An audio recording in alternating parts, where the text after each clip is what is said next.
culpability and more panicky preemptive attacks from Republicans. Nick Ackerman is a former Watergate special prosecutor, and Yamiche Alcindor and Ken Vogel are both reporters for the New York Times, all of them joining us now. Great to have you with us. Nick, let me begin with you. The president claiming, as we saw there, he has the absolute right to do what he wants with the DOJ, then singling out now private citizens, Huma Abedin, former FBI Director James Comey. What kind of message does that send, you think? Sending a message that his whole mentality is pre-1776, when we had a king that ruled the 13 colonies. We made a decision back then. It was a pretty radical decision. You don't think he got the memo? I don't think he got the memo. I don't think he read the memo.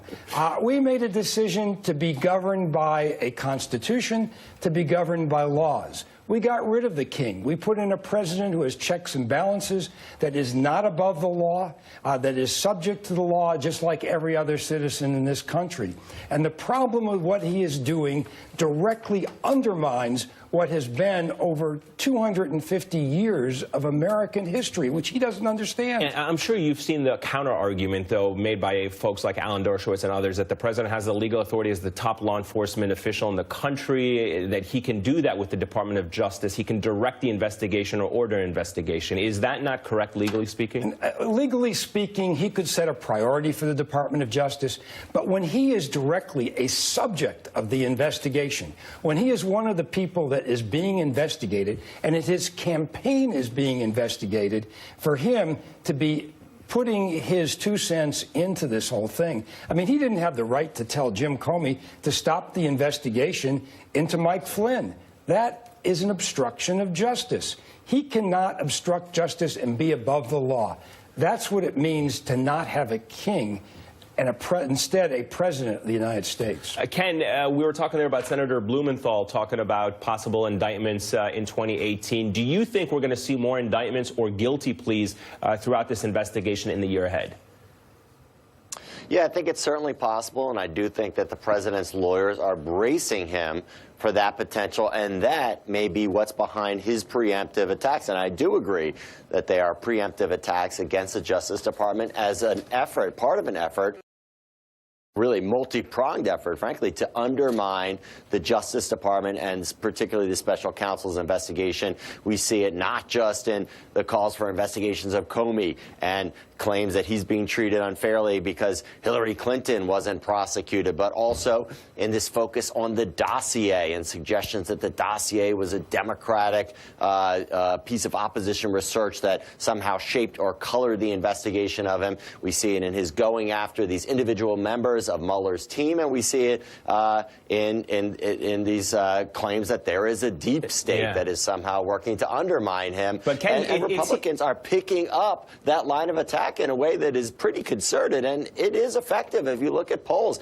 Republican voters say that they distrust the way that Bob Mueller is handling this investigation. But Ken, to the president's statements that he gave to your publication, New York Times, he said that he thinks Mueller will be fair to him. Do you think, or have you seen from that reporting, your reporting, that perhaps he's doing that as a front while his surrogates are striking that more aggressive tone about Mueller and their credibility and the investigators? Or does he genuinely believe that?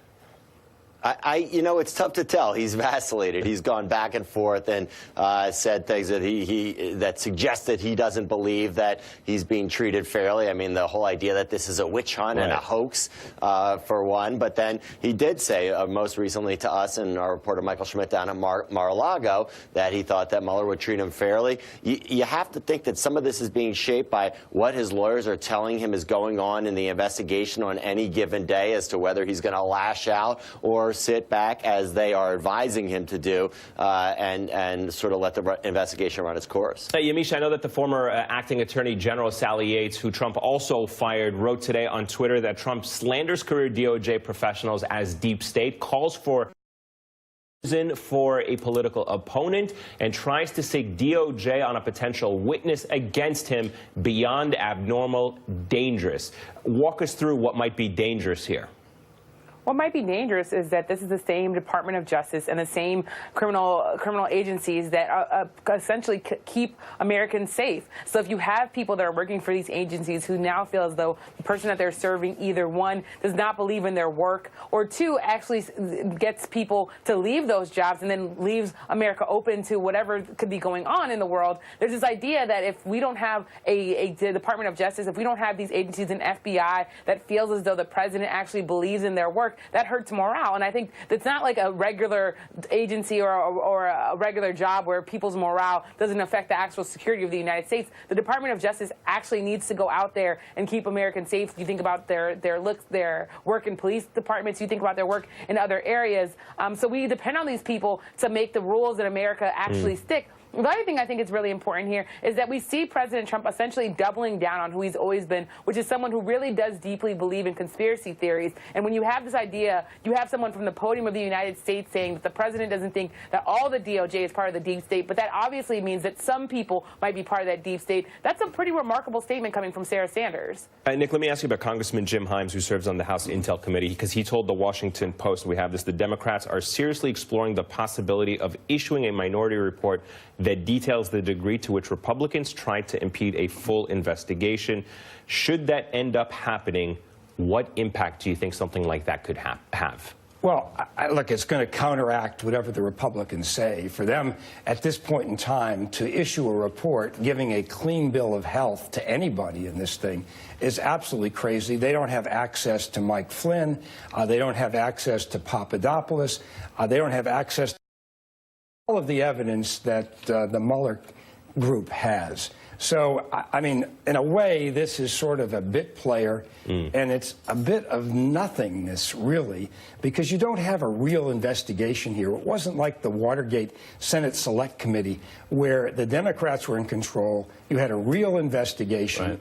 Right. They really dug in and tried to uncover the facts. I mean, there was no question that that was an investigation that was going to do whatever it took to find out what happened. Congressman Mark Meadows told Chuck Todd earlier tonight that the FBI is engaged in activities it shouldn't have. Take a listen to this son. If there's nothing wrong that happened, why is everybody so worried about the investigators? Here's why they're worried about the investigators, and why I believe that we need to investigate the investigators with a special prosecutor. When you have FBI agents, when you have FBI agents sharing with the media internal documents and internal conversations with the media on an ongoing investigation, that is not supposed to happen. Investigate the investigators, Nick. What do you think of that? I think it's absolutely absurd. I mean, this is a joke. There's no evidence that anybody shared information with the media. There is no evidence that there were any leaks. And just to step back a minute, we're talking about the FBI. The FBI is the investigative arm of the Department of Justice. They don't decide who gets prosecuted. They don't decide what charges are brought. They don't decide what's brought before a grand jury. This whole thing is a big red herring. I mean, even the evidence that they came up with on this one agent, I think the worst thing he did was to call Trump an idiot. Trump's own Secretary of State called him a moron. Now, I don't know, to me, a moron is probably worse than an idiot. But giving that the benefit of the doubt that an idiot is worse than a moron, I mean, who cares? It doesn't make any difference. Let me add the caveat that the Secretary of State denied, I think dismissed as nonsense, that that report. But well, he didn't deny it, though. Yeah, no, he dismissed it, I think, is a more safer thing. All right, Yamiche Alcindor, Ken Vogel, thank you both.